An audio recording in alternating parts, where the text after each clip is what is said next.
From the heart of the Space City to the heart of Gen Z, welcome to Next Gen Conversation. Not Dad's Talk Radio. Ethan talks to you about the issues and events that matter to our generation. This is the Next Gen Report with Ethan Buchanan. Hey everybody, good afternoon. It's a pleasure to be back with you. I am Ethan Buchanan. This is the Next Gen Report. Listen, if you like hearing my voice on Wednesday afternoons, I enjoy doing this show on Wednesday afternoons. It's a lot of fun for me. Of course, normally this show airs on Sunday at 7 p.m. So if you want to hear more of it after this hour, that's the best time. Tune in, 7 p.m., listen to us live. But if you enjoy hearing us on Wednesday, the only reason I'm here right now is just pure dumb luck. This slot happens to be wide open. They're putting me in as filler. They said, hey, do you want to just fill this time? I said, yes, absolutely. If you want to hear me more regularly, here's the best way to do that. Go support my sponsor, Deus Vult Lapel Pins, deusvoltlapelpins.com. Listen, April is coming up. If you're a fan of Texas history, you remember that April 21st is the day that we defeated Santa Anna and the Mexican army at the Battle of San Jacinto, won our independence.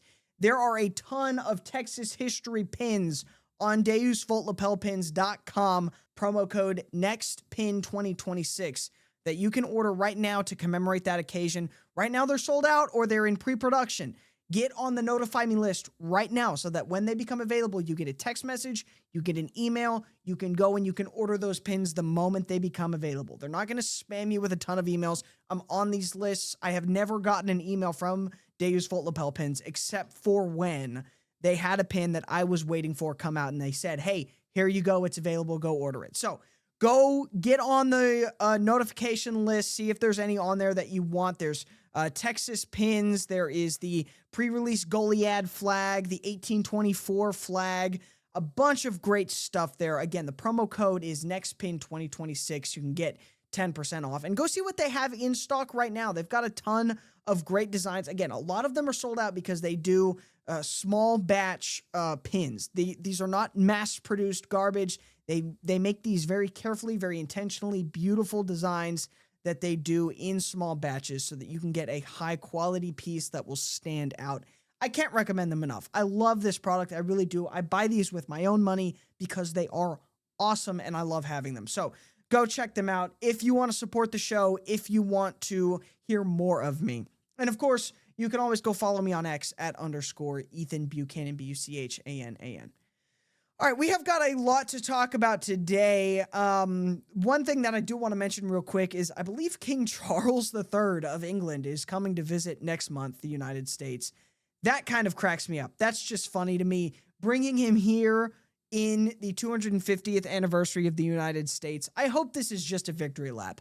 I hope that we just parade this clown around the country and say, scoreboard, sucker, because he lost this country, or his family lost this country, and then they've squandered their own country. There's a certain level of sadness there that the once great British Empire, truly great British Empire, has just completely declined, been conquered by its enemies without a shot being fired. It is both pathetic and fun to laugh at. Like, it's a good warning for the United States. So I think that's kind of cool. I'm interested to see what happens there. You can get more details about that, all over the internet. It's being talked about quite a bit. So that's kind of fun. What I really want to talk about today is just something that I found kind of interesting. Here's the headline. This is from townhall.com. 2/5 of American women want to do what? And the what there is leave the United States. Here's the article. Almost a year ago, we learned that more than half of leftist women between the ages of 18 and 29 have at least one diagnosed mental illness, and it shows. That's kind of funny. There's a reason we refer to them as AWFULs, or awfuls, affluent white female urban leftists. Now, it turns out a significant number of those women between the ages of 15 and 44 want to leave the United States, move permanently overseas, according to Gallup. Now, this isn't talking about just going on a trip. That would be one thing. There's tons of places that I would love to go visit. This is permanently leave the United States and never come back. And honestly, goodbye. Like, honestly, I would love to see these women leave and never be a problem for American citizens ever again. Now, this is according to a Gallup poll, so this isn't just Republicans making this up to laugh at these people. This is supposedly a legitimate, verifiable study. 40% of Americans aged 15 to 44 would like to permanently move overseas if possible. I personally think that would be fantastic. Here's why. One, these women are obnoxious. You know what I'm talking about. It's the Karen types. It's the woke white women. The AWFULs. I think that's a really good term for them. Affluent, white, female, urban leftists. Soccer moms, for lack of a better term. The people who have nothing better to do but bash their home country and love to do it. But they have no understanding of the real world. They live in an affluent bubble. They're urbanites. They're completely sectioned off from reality, and they have nothing better to do than virtue signal. These are the kind of beating heart of wokeism. They just have tons of money, and they feel super bad for the people who don't because daytime television told them to. If you've ever watched daytime television for any significant amount of time, which you probably don't or haven't if you're listening to this show, you're probably working during that time or driving on the road. I work in a newsroom most of the time. I have TVs all the time surrounding me. There's 4 TVs in the newsroom, 2 in front of me, 2 behind me. And so I see a lot of daytime television while I'm doing my job. Not by choice. I'm a victim of this, I think. But one thing that always strikes me is how bad it is. And if you've watched it for any significant amount of time, you've seen this too. Daytime television is awful. And it's awful because it's catered to these women who live in a bubble, have no idea of what reality is. They think all of reality is their woke book club and blue sky social media. That's what they think reality is. And these women obviously hate Donald Trump. They hate all of the things that you like, and they just want to go live in their woke bubble. And the woke bubble is not surviving reality here in the United States, so they want to go to other countries where it is. I've got a prime example of this that I want to show you. We don't have time in this segment, so stay tuned. Listen through one ad break, and I'm going to show you an example of one of these affluent, woke white women who actually did this. They actually moved to another country, this woman did, and reality came and it smacked her upside the head and it hurt her and she didn't like it. I think this is funny. I think this is a crazy situation to be in. We're going to talk about it more coming up. And then also we're going to talk a little bit about NASA because I think NASA is cool and they're doing some fun stuff. So stay tuned. We'll be right back with more of the Next Gen Report in just a second.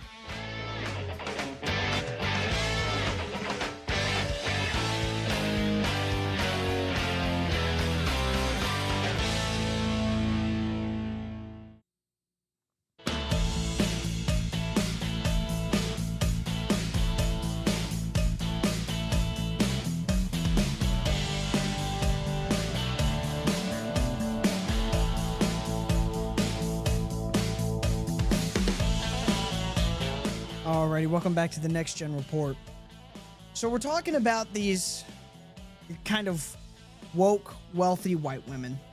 You know the type. You've bumped into them.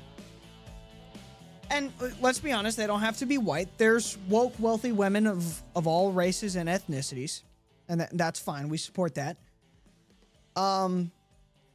The headline here is basically a bunch of these women, 40% of all American women, for the record, age 15 to 44, would like to permanently move overseas if possible, per Gallup.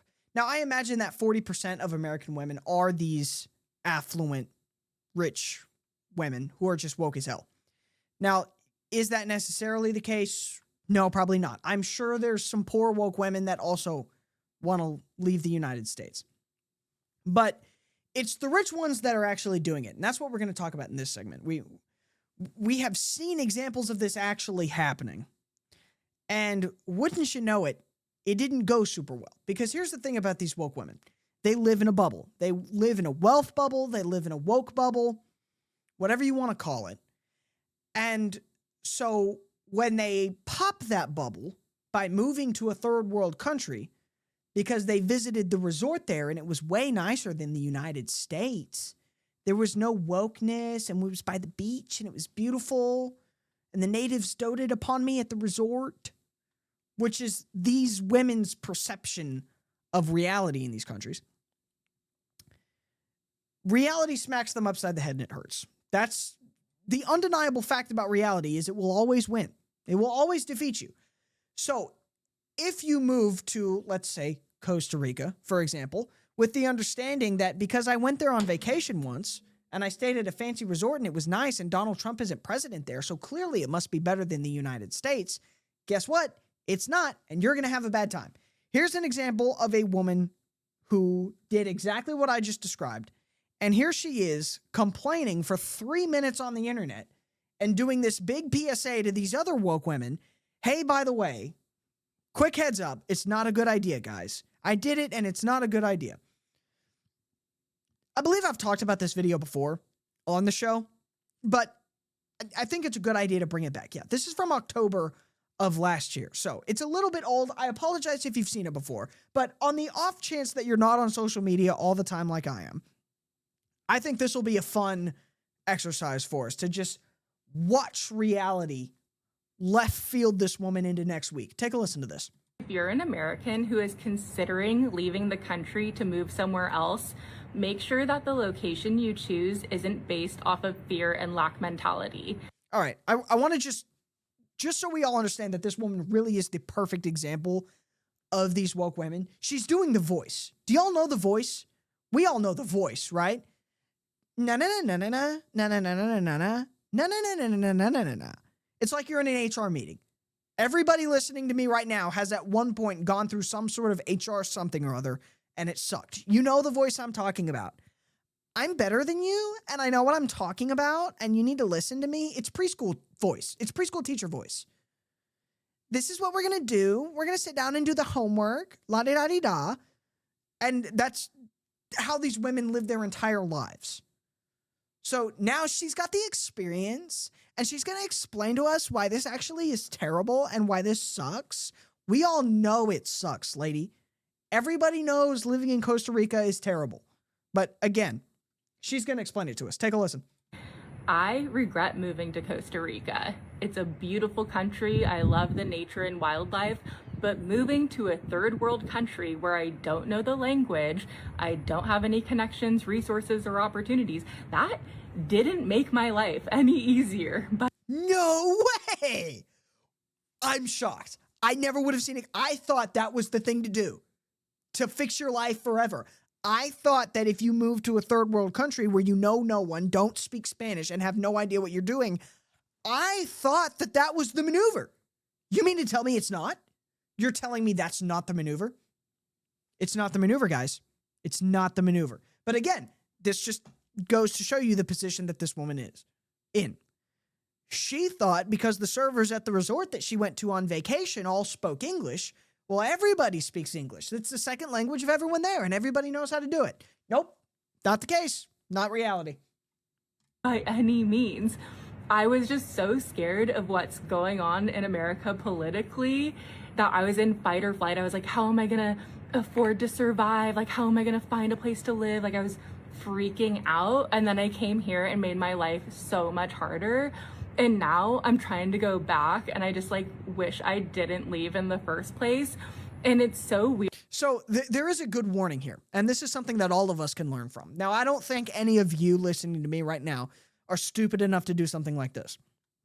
However, there is a real human nature to just kind of be ruled by emotions, especially powerful ones like fear.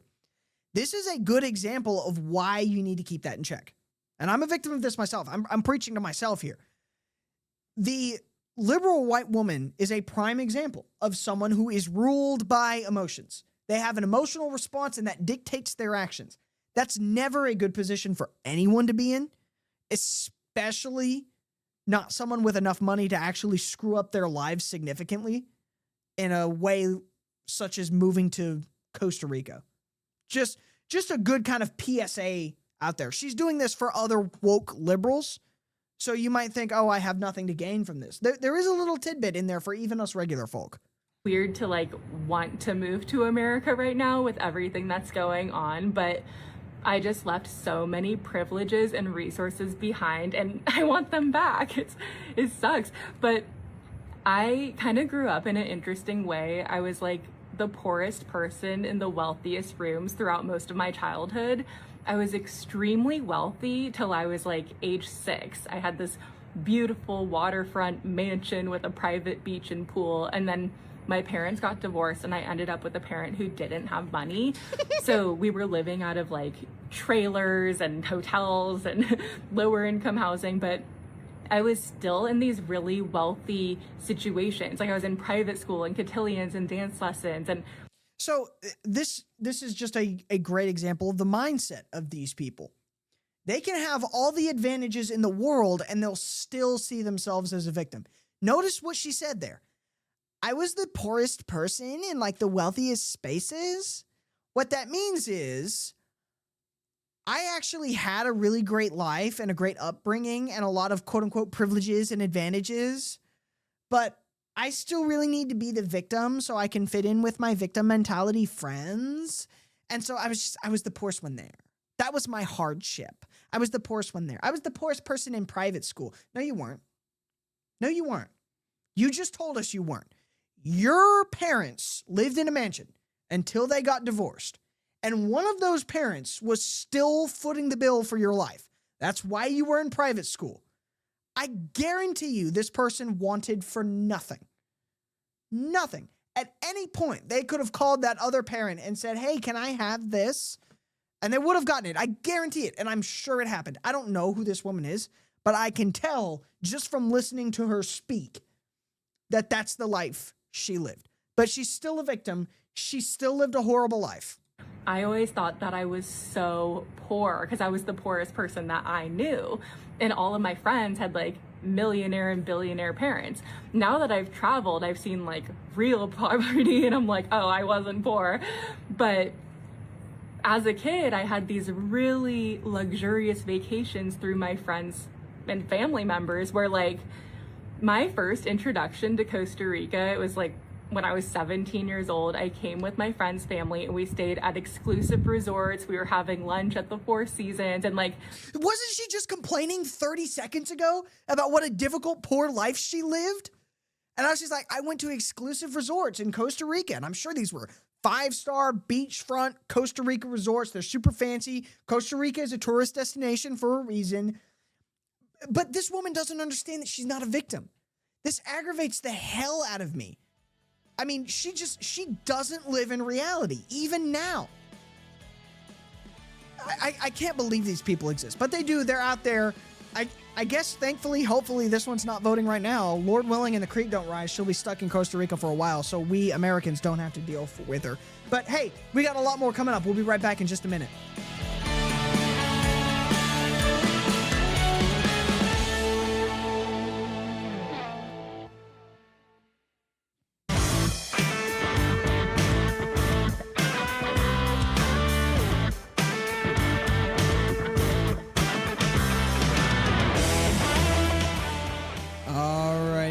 Back once again at _Ethan Buchanan, Buchanan. That is the X page.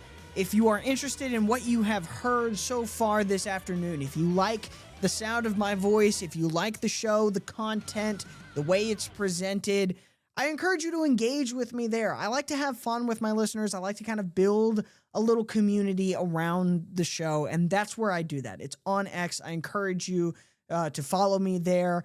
Shoot me a DM if you want and say, hey, I listened to the show. I enjoyed it. I've gotten a few of those. It makes my day every single time. Or just leave a comment on one of my posts. I say a lot of things on the internet. You're free to interact with me there. I encourage it. I would love that. I would love that. Let's talk real quick about the airports.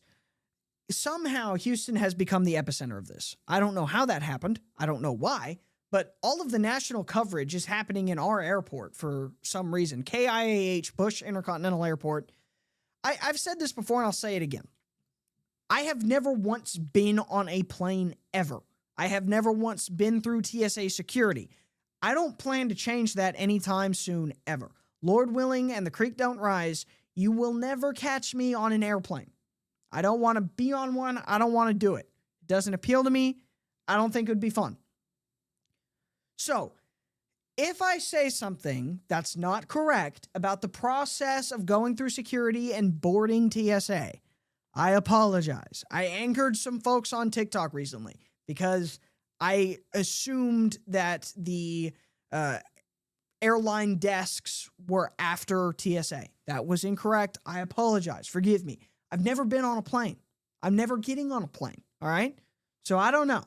But I do know that 4-hour wait times for anything is usually a sign that things are going poorly. And that's what we're dealing with at Bush Intercontinental Airport. So I just want to play you the Fox report of just how bad things have gotten at our airport and what people had to say about it. Take a listen. What does it look like? Hi, Aisha. So the good news is the line is moving, but it's been consecutively about 4.5 hours to get through this TSA line. Take a look at this. Honestly, the best way to put it, it's a disaster. Everyone here will tell you. So the line, it stretches down different levels all the way to the basement where the airport subway system is. And get this, once those travelers wait hours, make it up to this level where we are at, they then have to go outside the terminal where it loops around before they get back to where we are at. So I spoke to one traveler. Her name was April. She said she would have canceled her flight, but she's going to her grandma's 90th birthday party. So she wants to get to that birthday party and celebrate. But this was her message to Congress. A gentleman, an older gentleman who I was in line with fell over there. You have senior citizens in line. You have little kids. I mean, it's ridiculous. This is unconscionable.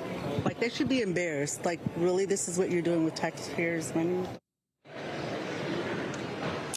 And we've heard a lot of similar stories to this. People having to sleep at the airport, missing flights, really a whole lot of frustration, Aisha. Okay, thank you very much, Brooke Taylor. Let's bring in Lisa. What does it look like? So that's been the story all around the country. Houston Airport is not the exception to the rule. Now, things do tend to fluctuate. Sometimes it's a little bit better. Sometimes it's a little bit worse. Here's what I want to make sure everybody understands. As this goes on, it will get worse, right? Because the longer TSA officers go without getting their paychecks, the less and less willing they will be to show up for work. Friday is, I believe, the second full paycheck that TSA officers will miss because of this partial government shutdown. The number of officers that are willing to show up to work after not getting paid twice for their job is very small, I have to imagine. So expect the problem to get exponentially worse. And again, this is a problem that is created completely by the Democrats. They could just say, we're going to fund the Department of Homeland Security, and that would be it. The problem will be solved. But they don't want to do that. Why? I don't know. They're grandstanding. They say this is about demanding ICE reforms. No, it's not, because ICE is still funded. That's not even a bargaining chip. ICE is funded with excess funding all the way through the end of Trump's presidency, thanks to the big, beautiful bill. They could never once for the next 4 years pass an appropriations bill for ICE, and ICE would not skip a beat. They're funded forever, or basically till the end of Trump's term. So until this matters again, they will be funded. So you're not using ICE as a bargaining chip. They haven't slowed down at all. They're still doing what they're doing. They're even at the airports now, helping out there. I think that's nice. But this obviously isn't about ICE because they're not being funded. This is about grandstanding. That's what this is about. Now, some would say, okay, well, why don't you just fund ICE, or not ICE, TSA?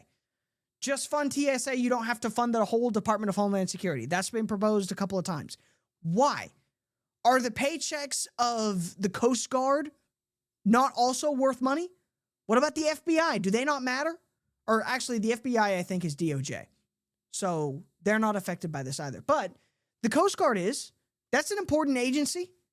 Do those people that signed up to serve this country on the Coast Guard, do they not matter? Do they not deserve a paycheck? Why are we being forced as Republicans to concede half of the Department of Homeland Security just to fund TSA? Why can't we just say we're going to fund all of it? Why are we using this imaginary, I guess, political weapon of ICE? Because again, I cannot stress this enough. They're still funded. They're still getting paid.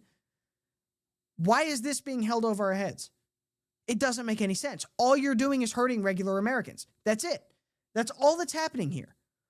All you're doing is hurting the travelers who are stuck in line, or the TSA officers who are real people and do have real bills to pay and real families to feed.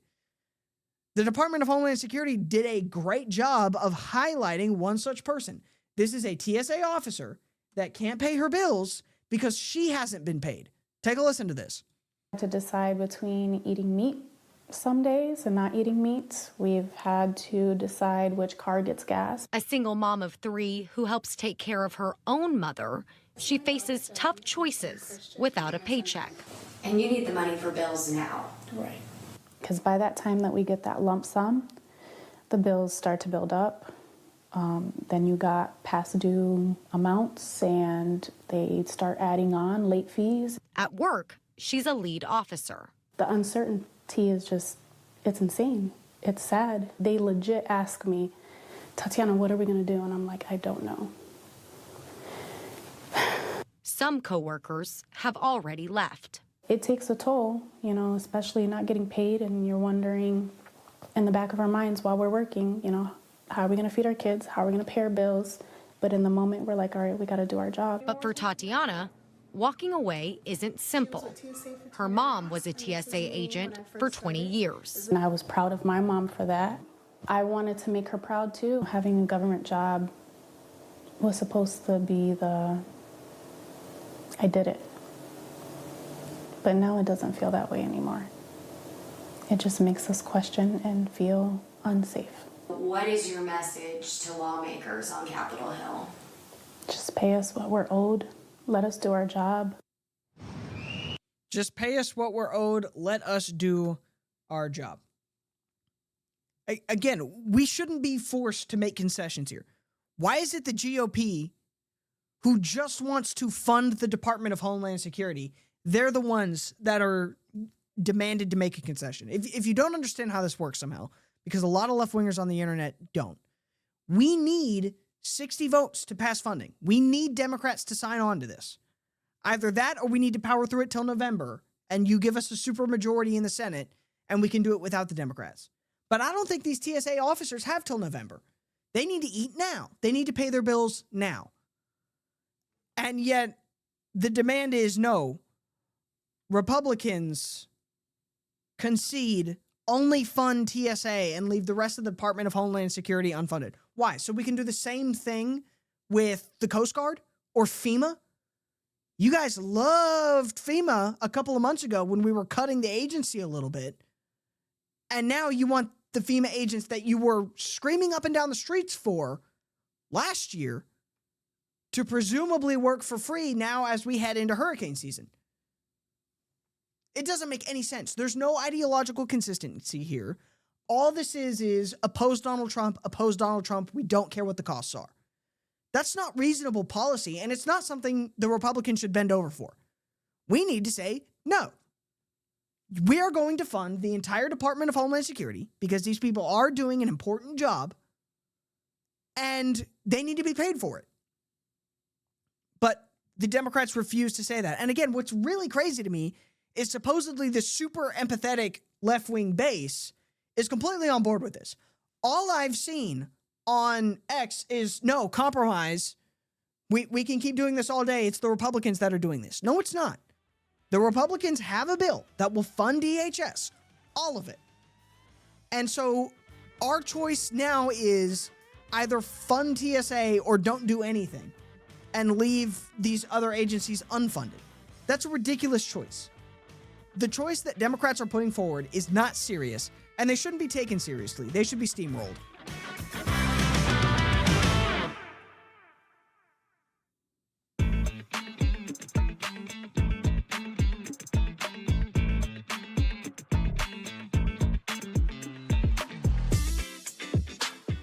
Alrighty, welcome back.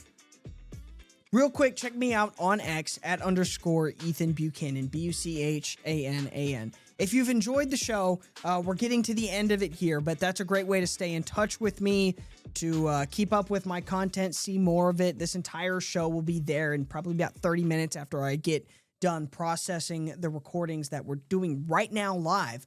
So if you're interested at all at seeing some of the visual elements, I want you to check that out. That's where you can find it, at _Ethan Buchanan, Buchanan.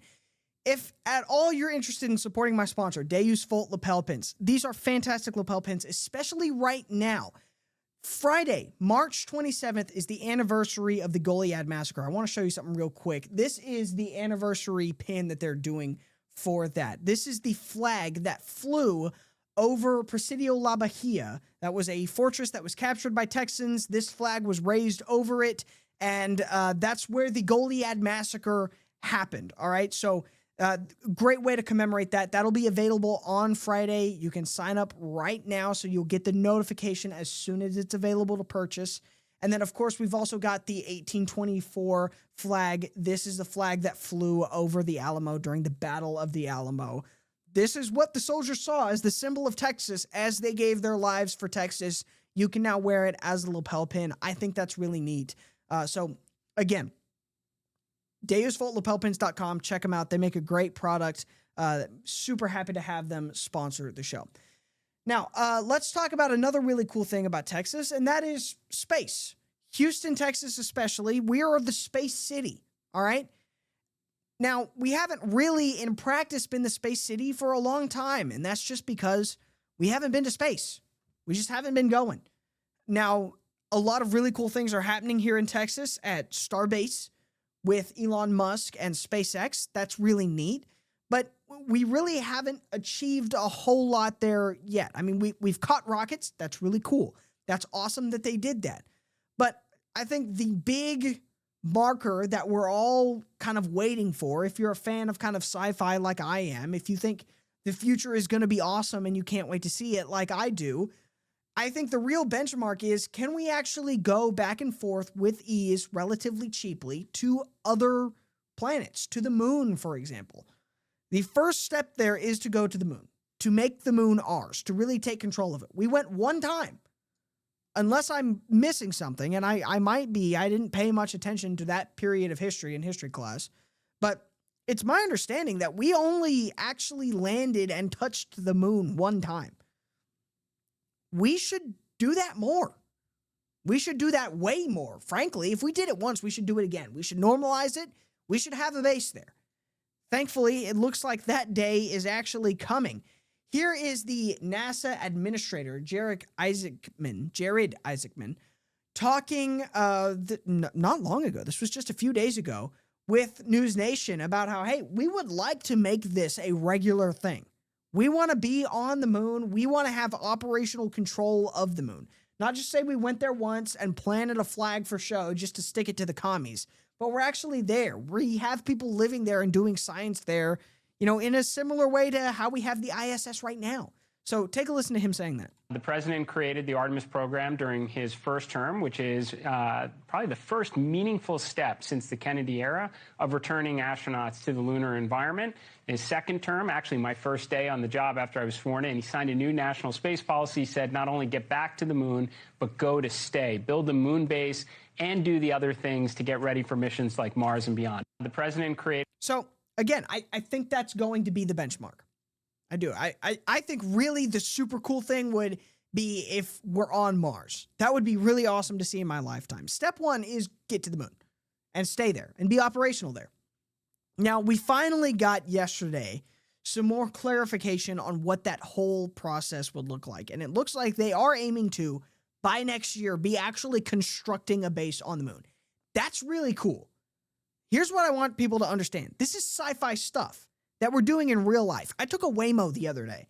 That car drove itself. There was no one in the car driving it. It was me and my wife. You can go see the video right now. It's on my TikTok. It's on my social media pages, various places. It's on the KTRH, our sister station page on Facebook. You can go see that.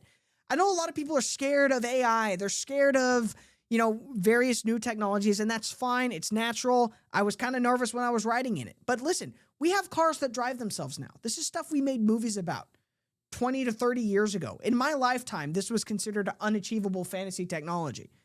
And now we're doing it in real life. Here's the tweet from NASA Administrator Jared Isaacman talking about, hey, this is what our plan to build a base on the moon looks like. First, frequent robotic landings and mobility testing, including moonfall drones. Starting in 2027, nearly monthly cadence of equipment and rovers with scientific payloads landing on the moon. Do you have any idea how insane that is, that they're wanting to do that by next year, every single month? This is something that we've only done a handful of times. We've only landed technology on the moon a handful of times. And now they're wanting to completely normalize that. Every month, we're going to put another piece of something with technology in it on the moon. That's awesome. Investments in power, communications, and surface mobility, scalable infrastructure to support long-term human presence. Again, I cannot stress how cool this is. Here's another thing that I think is really cool. He talked at this press conference about how he's wanting to have basically live streamed construction of the base that they're building on the moon or wanting to build on the moon next year. Again, I think it's worth repeating. I'm going to say it a lot. I'm going to say it 1,000 times. This is stuff we used to make movies about, and now we're doing it in real life. Why is that? It's because the United States of America is the greatest country in the world, and it's not close. Remember that video we played in the second segment of this lady talking about how, I just left the United States because it's terrible. The United States of America, because we're the greatest, is going to do things that we used to make movies about. Because we made that reality. Because of how awesome we are. Here he is, once again, talking about this. This is the press conference yesterday. Take a listen. Oh, it's muted. Phase 1 endeavors to support industry by moving from infrequent, bespoke efforts to a templated approach that will generate significant learning through experimentation. We will dramatically expand lunar landings through the CLIPS and the LTV program, delivering rovers, instruments, and technology payloads that test mobility, power systems, such as working with international partners and industry on the production of RUs and RTGs, communications, navigation, surface operations, and all the science payload that can be incorporated.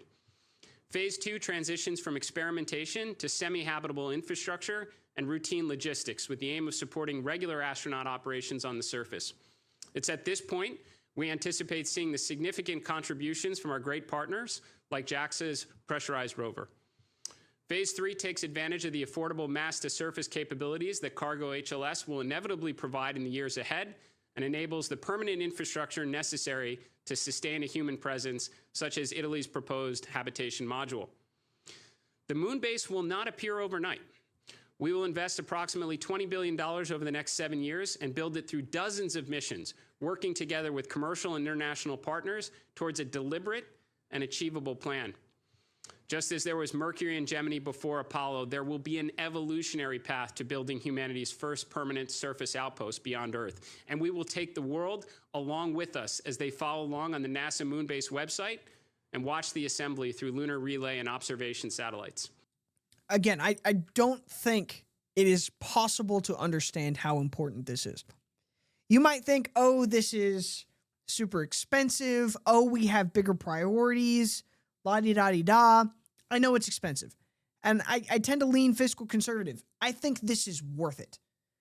I think it's worth it to demonstrate not only to the world, but even to our own people here in the United States that, yes, we are a great nation. Yes, we are capable of doing great things. You can and should, as an American, expect greatness of yourself and aspire to it. It is doable. It's not a thing of the past.